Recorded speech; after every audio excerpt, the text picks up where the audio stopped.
if I were in the shoes of a developing country reform manager and you tell me that everything is contextual, I will take away that, first of all, I need to really have a good understanding of the issue and the context and the culture. But then, could you walk me through some practical steps that I might then take so that I will have some systematic approach to this whole big, messy reform program? Yeah. Well, I wish I could really give you a, excuse me, a formulaic answer to that, but I can't.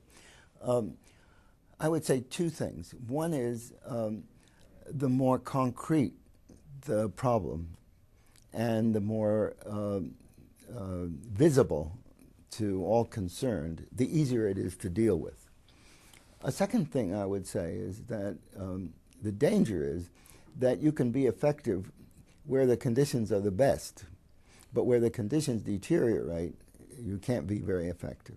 It's and that's it seems to me a built-in obstacle that is extremely delicate and very difficult to deal with. I think what it does require, especially in areas that are between difficulty and amenability, so to speak, what it does require is a sufficient neutral language, a professionalized language, which is not just boilerplate, which has meaning and can be translated into local terms. So that's really the job of framing, of theory, and that's where the academic sort of side can come in, and perhaps in conjunction with people who are working on the ground, find the suitable languages as ways of making a common discourse. So that's my particular interest in how do you do that, and what kind of language is appropriate for mutual meaning and mutual comprehension. Are there tools that you will offer these developing country reform managers? We certainly have the concepts and the contextual frame. Is there a tool that you would like them to use more effectively? I have to say I'm a skeptic. The fact is that after all is said and done about theory and framing and everything else, if you don't have the right people to do the job, you're not going to get it done. So individuals matter. Individuals matter. So maybe that's the first lesson, find the right individuals to lead the reform?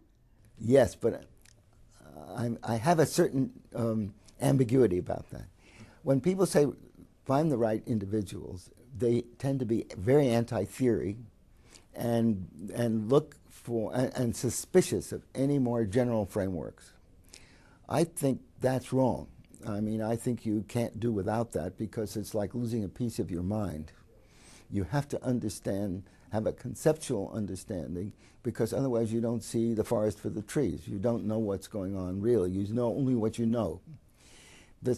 But on the other side of that argument is that people that have formulaic solutions that derive from theories and so forth, they don't recognize the extraordinary impact of individuals can have. They look for situational fit, so to speak, or models, and the models never fit in any real life situation.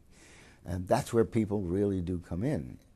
And one must recognize also that the same person who's an enormous success in one area may fail in another area.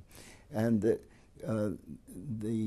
it's not just an exceptional individual, it's someone who really has an understanding of the nuances and can develop modalities of action that people can agree on and be not only persuasive, but enter into the situation, be a participant who is accepted and becomes you create the situation in which you then participate.